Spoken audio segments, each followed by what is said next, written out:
Why the church invented hell and what it replaced.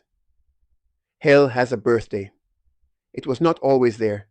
It did not come down the mountain with the commandments. It was built piece by piece, century by century, by men.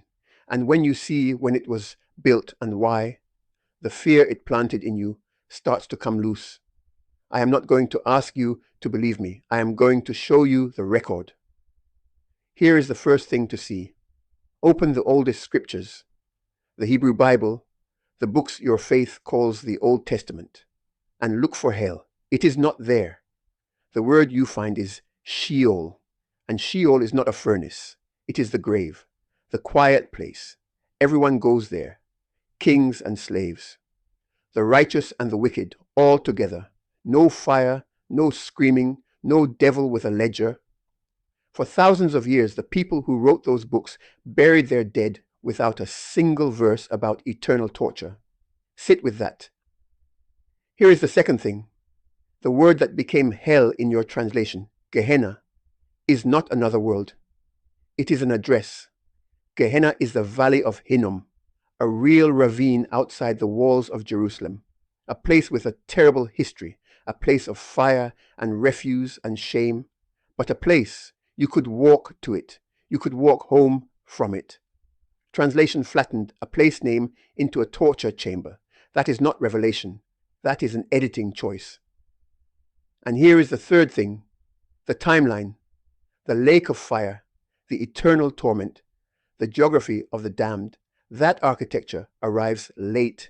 It seeps in from Greek stories of Tartarus. It hardens 400 years after the founder, when theologians like Augustine seal the doors. And 1,000 years after that, a poet, Dante, furnishes the place, the circles, the ice, the devils. Most of what you were raised to fear was decorated by a poem. So ask the fair question. Why build it? Because fear governs cheap. An empire of believers is expensive to police, unless every believer polices themselves, every hour, from the inside. Eternal fire is the perfect enforcer. It never sleeps, it costs nothing, and no one can check the claim. And in time, they learn to sell relief from it, indulgences, coins in the coffer to shorten the burning.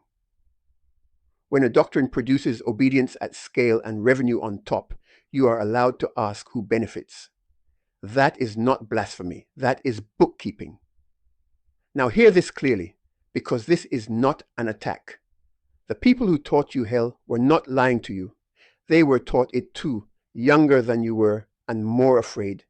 Your grandmother's faith is not the defendant here. The invention is. You can honor her and still put the doctrine on the scale. Because here is what the fire replaced. Long before any of this, before the empire, before the translations, before the poem, the oldest people to think carefully about death had already drawn their map. In Kemet, in ancient Egypt, at the center of that map, there was no furnace waiting for the ordinary human heart.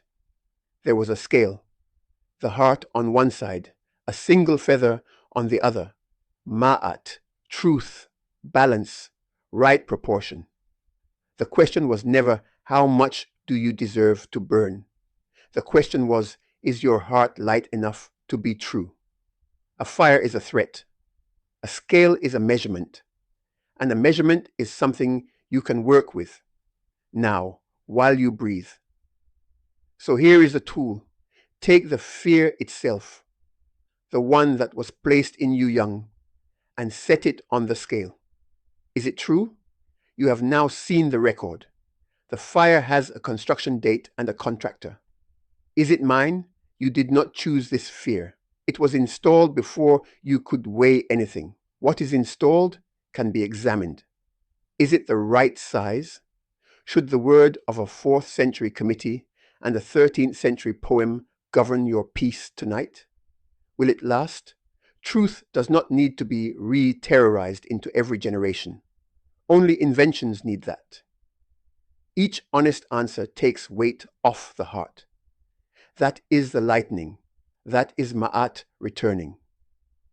And one more thing, for the family. Before anyone sold your ancestors a fire, they had a feather.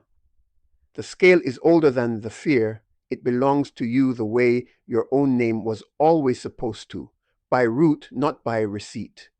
One root, many branches. This is the way of the feather. If this loosens something in you, stay. This channel is where we do this work. And keep your heart